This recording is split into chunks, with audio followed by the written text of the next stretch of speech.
Good morning, Namibia and the world, and welcome to the Government Information Center. Pardon me. My name is Desire Kahiha, and I am your host for this morning. Today, we're having an information sharing session, and we are graced by Dr. Alfredo Hengari. He is the press secretary in the Office of the President. Good morning, Doctor. Good morning. It's indeed a pleasure for me to be back at this very important center, which plays a vital role in disseminating information to all corners of our country and beyond. We love having you here because the way I say so, it's you always give us the juice, if I can call it that, in a lot of events and activities that the Office of the President is always busy with, and half the time the nation doesn't really know what you're busy with. And I love having you here because at least we get to share that information with them. And today it is one such of an information sharing session because Dr. Hengari is here to give us a bit of light on COP28. You have been busy. Yeah, it was a busy COP28 for Namibia as a country, and specifically for President Hage Geingob, who led the Namibian delegation, that side. A number of highlights that basically crowned the amount of work President Geingob has been putting in over the past 3 years, starting from Glasgow COP26, where Namibia presented its offer of providing its natural endowments in the form of the sun, the wind that we have in the southern part of our country specifically, and also in the Erongo region. There we said to the world that we are prepared to play our part in dealing with the climate crisis, the climate emergency. The world is burning, as the United Nations Secretary General Antonio Guterres once said, and Namibia has the solutions to part of those problems in the form of green hydrogen. And our offer was received quite positively. And last year in Sharm el-Sheikh at COP27, Namibia signed important agreements with the European Union to strengthen cooperation and to deepen engagements around green hydrogen.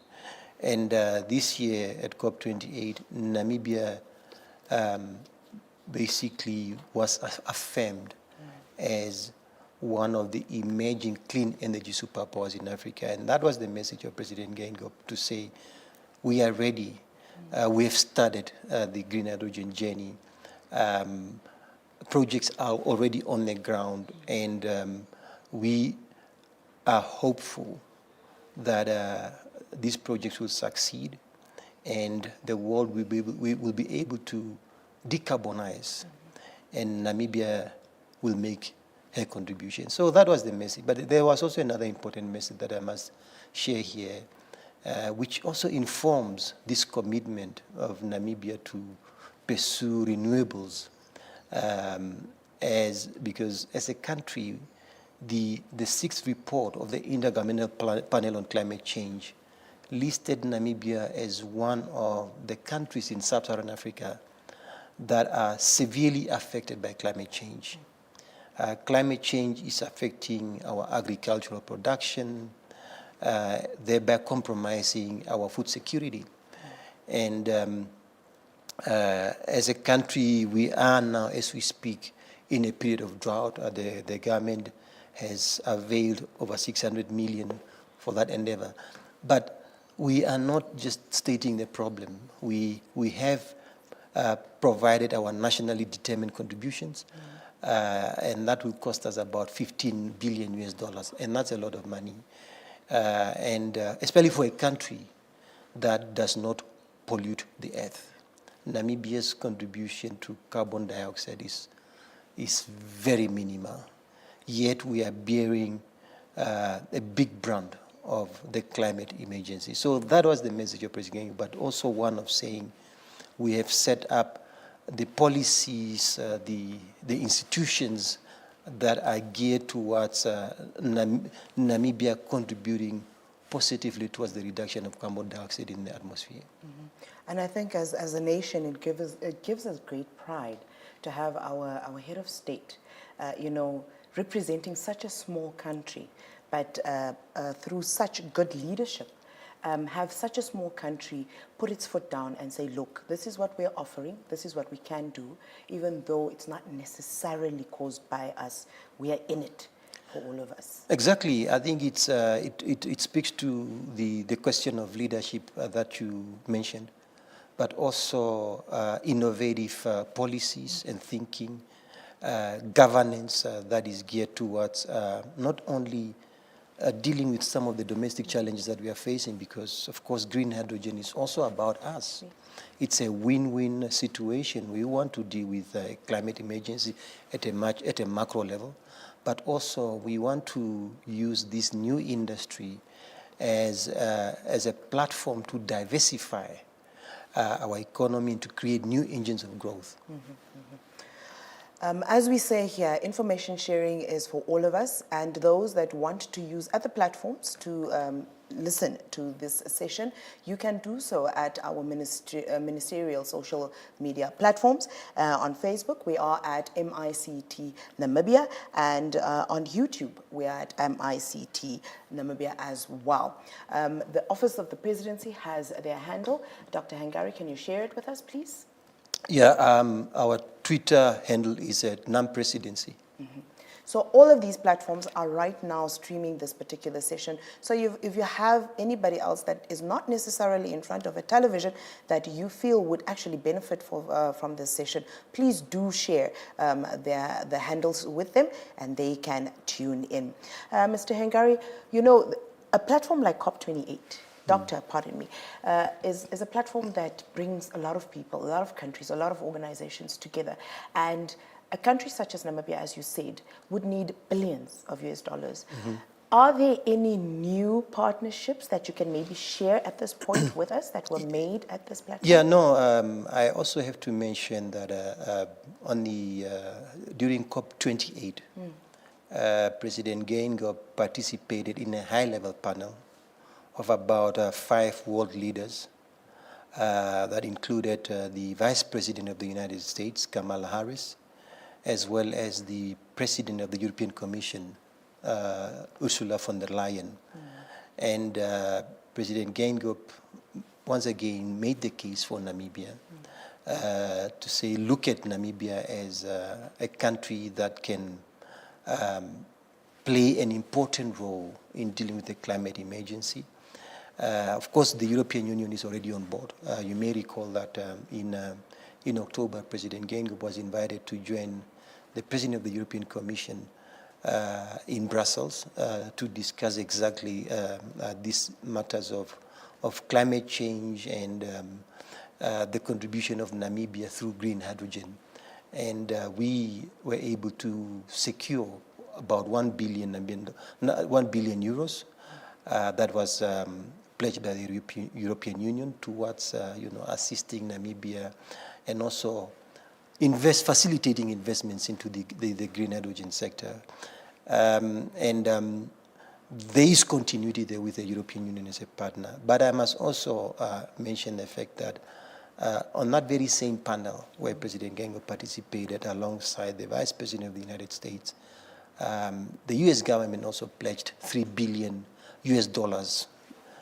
towards dealing with the climate emergency. That's not money for Namibia, but it means that Namibia can access some of these funds that are meant for investments in renewables, because the panel was about energy efficiency at a global level, as well as the place of renewables at a global level. And Namibia is playing on both sides.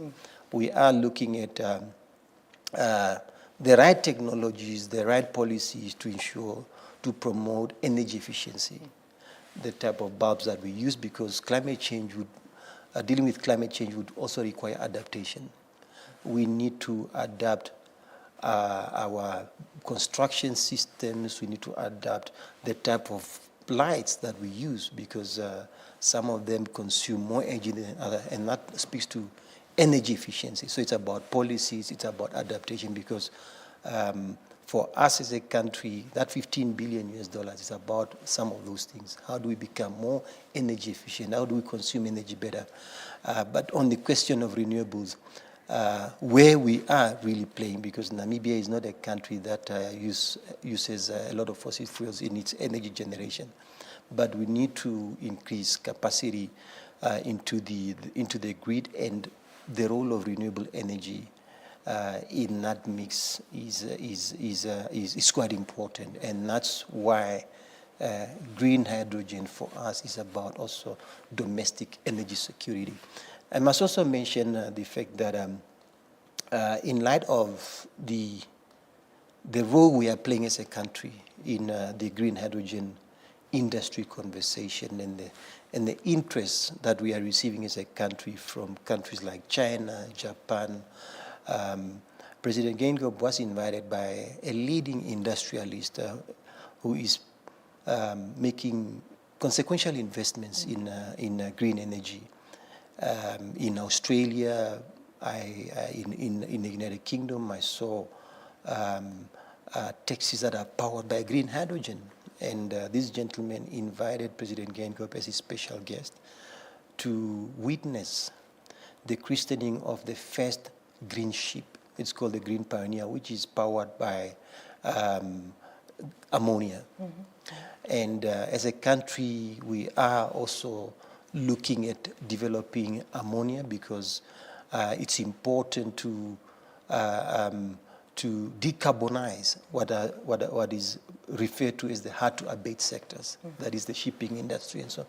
So that's where we are in as far as COP28 is concerned. We were able to not announce ourselves as just a kid on the block, as we did at COP26 in Glasgow, at Sharm el-Sheikh, but now we are a serious player in the conversation, and the world is looking at us as a country that has developed the right policies, that is creating the right legislative environment and investment environment for renewables.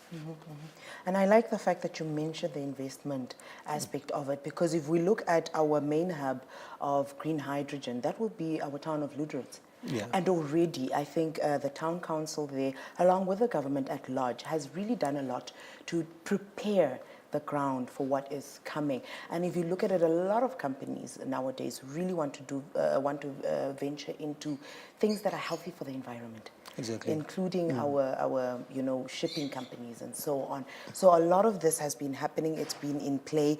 The logistics hub map has really been developed for quite a few years now. So great leadership, I must agree with you. But earlier on, you alluded to the multiple spheres that we find in the fight of global warming and its effect and so on. And we are aware of the fact that usually at these COP meetings, we have side meetings that take place. And Namibia is very much part of these meetings, which is mainly your Paris Agreement meetings, as well as your Kyoto Protocol meetings. I don't know whether you've got any new insights you can give after the COP28. What are the developments from these meetings? The other important platform that I should highlight at this point is the G77 in China, which is an important voice on the part of the Global South, because it is accepted that as the Global South, we are not the key polluters. The countries that pollute are mostly in the industrialized North. So that voice was important, and Namibia, through President Geingob, added its voice to a very important question, that of climate justice.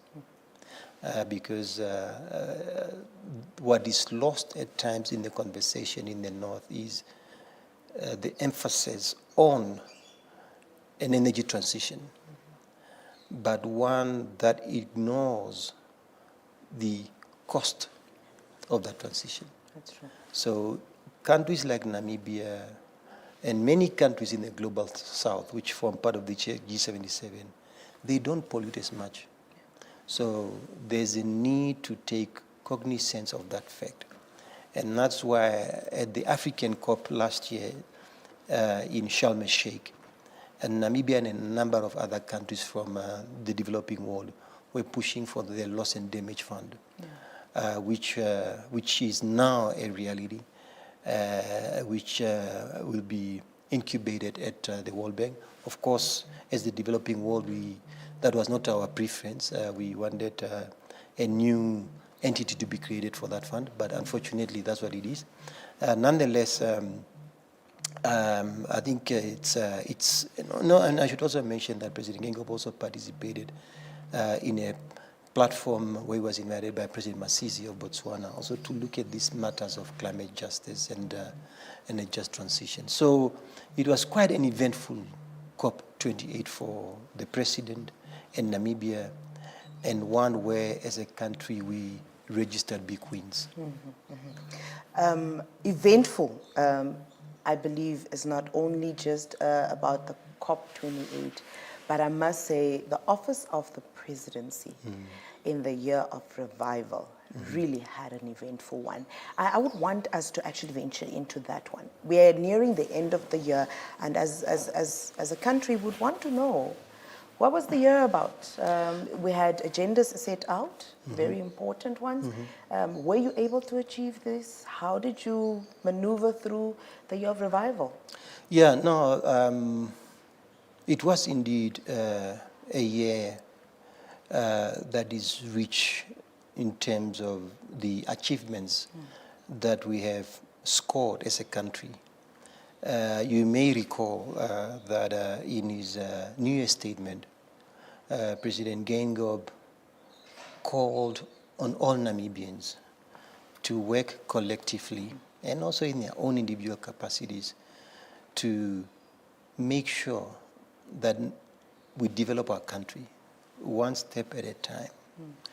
And when I look at the past 12 months where we've been able to host as a country, a small country of 2.5 million people, a business forum with the European Union in Brussels, where hundreds of business leaders from across Europe converged to listen to the Namibian story on the question of green hydrogen as well as the development of critical raw materials, which President Gengob directed must be beneficiated here for job creation.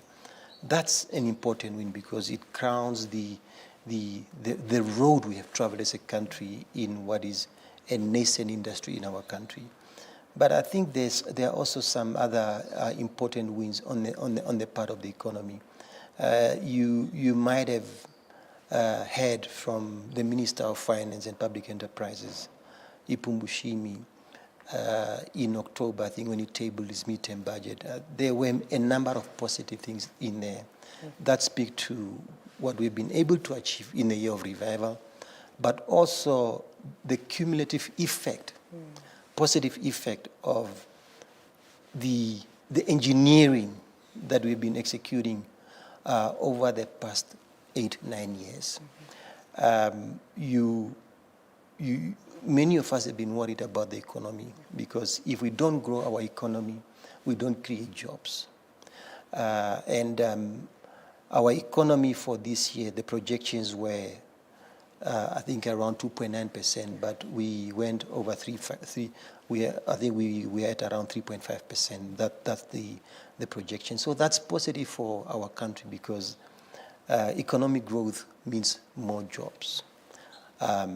Economic growth means more revenue for the government in order for us to be able to look after our civil servants better, for us to invest in roads, to invest in schools. And these are things that we have focused on for this year.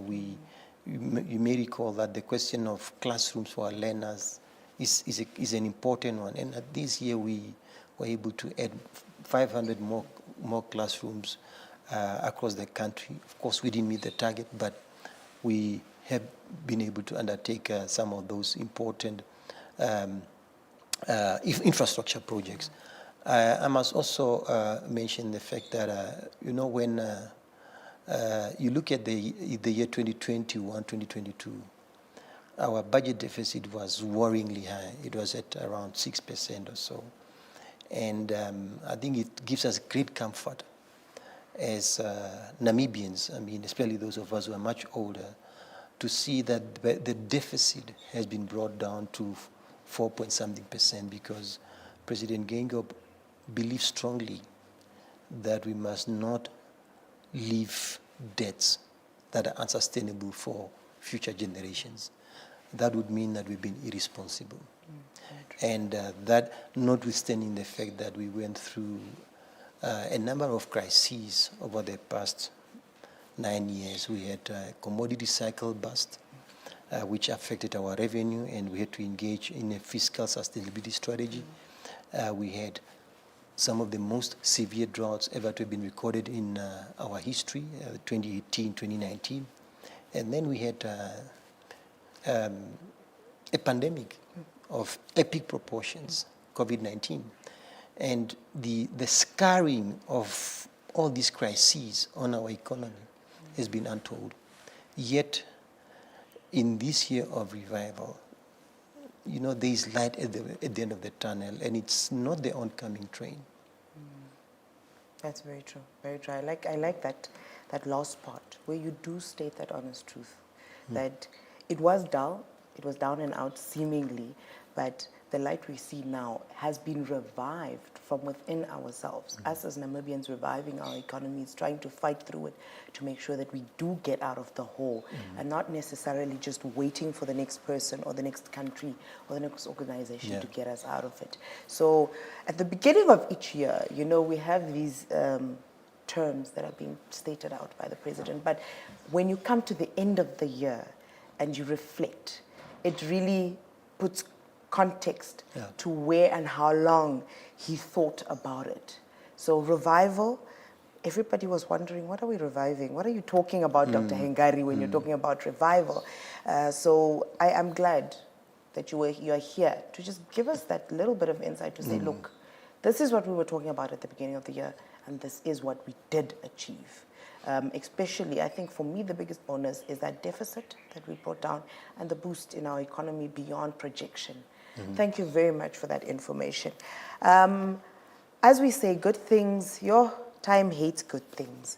And our time, is always, on the side of, are we sure we've got enough or are we sure we don't? So at this moment, I would actually like and love to call our journalists that are in the house. If you have any questions, to please come to the podium and do pose your questions to Dr. Hengari. Just introduce yourself, please, and let us know from which institution you are, and you pose your question.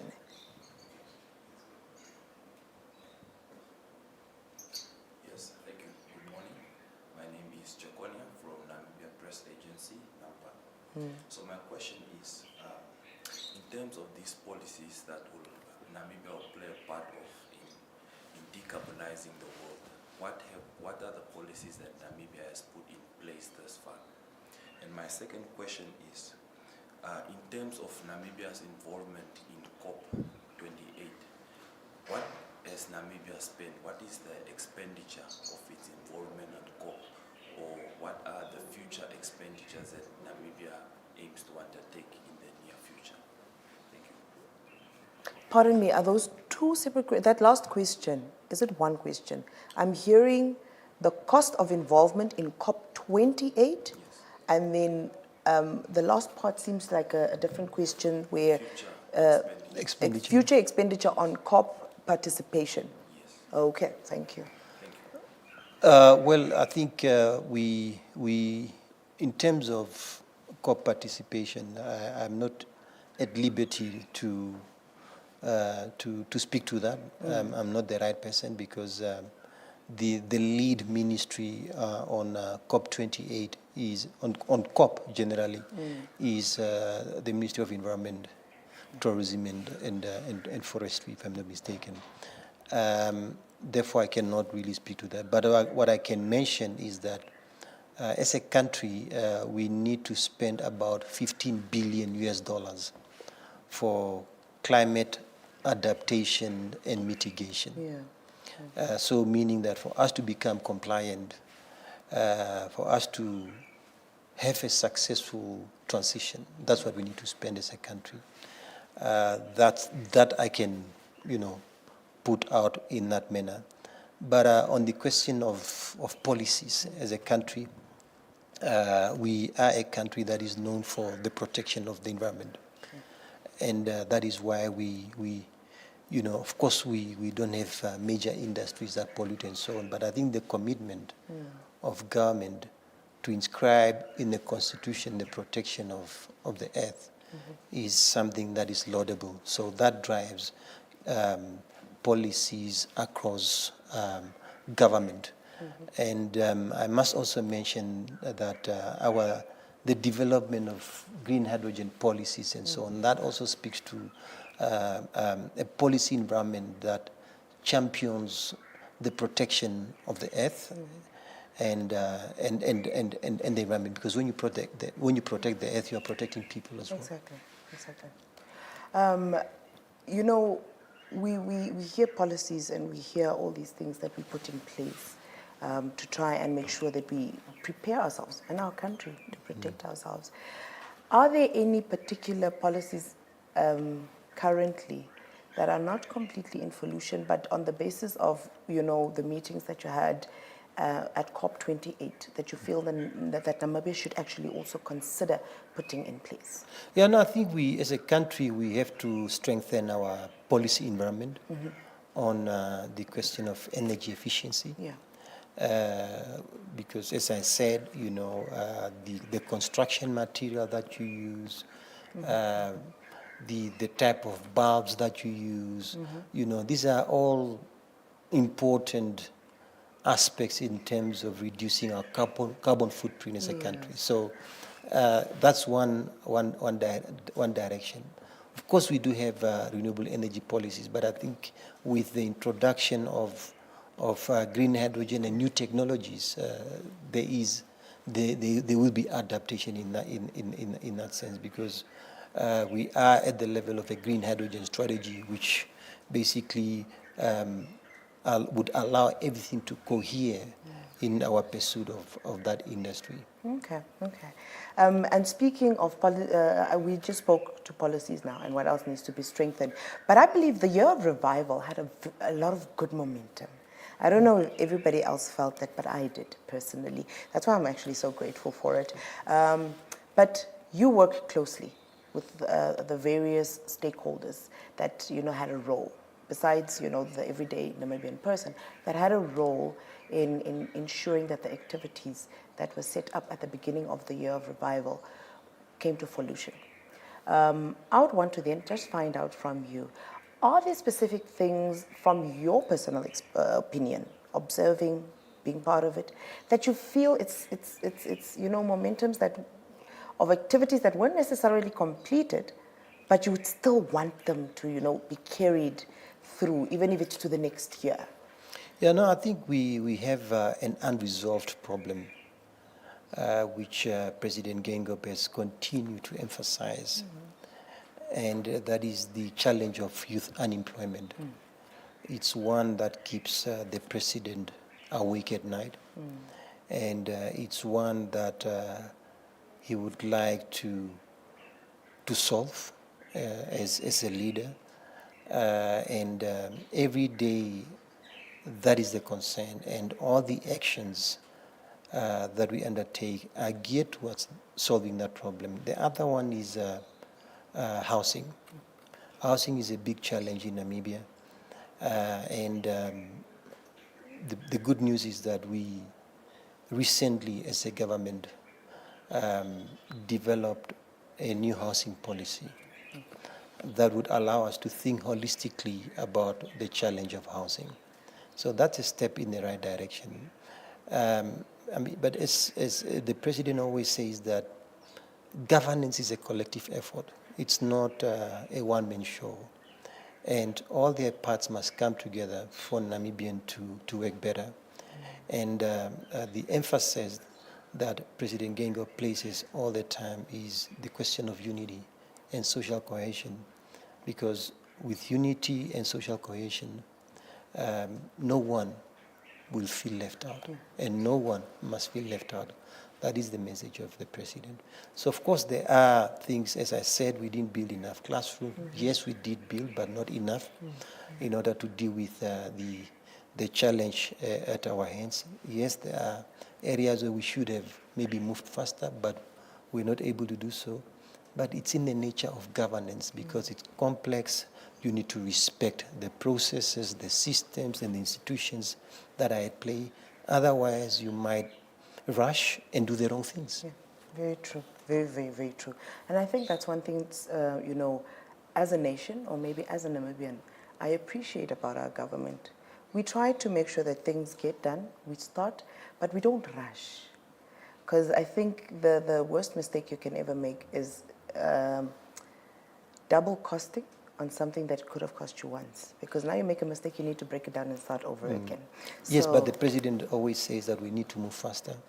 We need to cut the bureaucracy.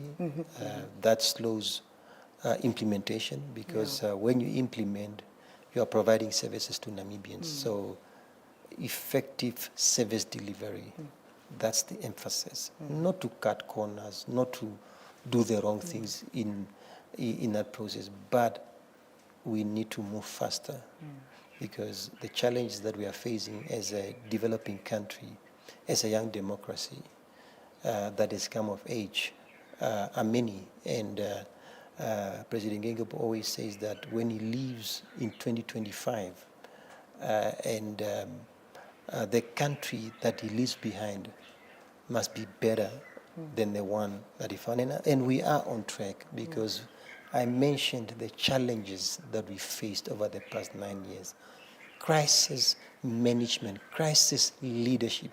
You know, when President Gengo came into office in 2015, we didn't have a plan for COVID-19. You know, and the scale of the devastation of COVID-19 on our economy, we still feel it today. Sectors were affected, jobs were lost, and some of those jobs might never be, we will never get them again. So we have to innovate, and green hydrogen is one of them. Of course, we discovered oil in the south of our country, and that provides an opportunity for Namibia to leapfrog development. And that is going to happen because the commitment of the president is to ensure that that oil is it comes online in the shortest possible period of time because Namibians are waiting for that because it means development, it means jobs, it means infrastructure, it means a better quality of life for all. I think the removal of the bottlenecks, as you're referring them to, I think that is a very, very good task that the president really has actually taken on since he stepped into office. One can appreciate that about him. We are rounding off our session this morning into the afternoon now, but we just want to make sure that if there are any other journalist counterparts who want to pose a question, we give them that opportunity to have any further questions from the studio. Okay. So with that said, Dr. Hangari, your last words. How would you want to round it off? I think it has been a long year, one rich in events, as I said, where we were able to look after some of the most vulnerable sectors of our population, as we've always done. Strong social safety nets. The economy looks better, and our fiscal position is improving. And so what is needed, and that's really the message of the president, is for Namibians to remain united, for Namibians to fight against the vices of tribalism, racism, because if we are not united, we will not be able to achieve the ambition of a great Namibia that we want. I think the takeaway from Dr. Hengari's close there is unity. Yeah. I think that's one thing I'm taking away from this session. Unity for peace. Yes, thank you very much. With that, as always, we love having you in our studio. Thank you. It's indeed a pleasure. You always bring light, new information. I'm a sucker for new information. So thank you for always gracing us. Thank you. With that said, from myself and the studio crew here, Desire Kahiha, we always like to have you give us your inputs. We like the fact that you are opinionated, you can think for yourselves. So if there are any topics that you feel that, are a bit not really given attention to, please do not hesitate to drop these suggestions on our social media platforms. That's MICT Namibia on both our YouTube channel as well as our Facebook platform. So please, Namibians, it's our platforms. We are the ones that, need to inform each other. And sometimes we don't always get to all the topics. So that's why we always reach out to you to give us those suggestions. I believe with that, Christmas is around the corner. Families are traveling, going to the rural areas, going to their grandfathers and mothers. Schools are closed. It is very vital for us to actually stretch this, request to everybody. Please do take care on the roads. Let us reach our homesteads safely and return back. Not only do we need each other as human beings and as Namibians, our economy needs you, actually. We are already a population of very small, so let us take care of each other. Please take care of the next person who's also using the road right along with you. It's not just for you, it's for all of us. And the most destruction we have, it's not only a loss of life, which is the worst, but it is also infrastructure destruction, which can set us back a whole lot of money that is needed elsewhere for better development. With that said, from us here in the studio, bye-bye.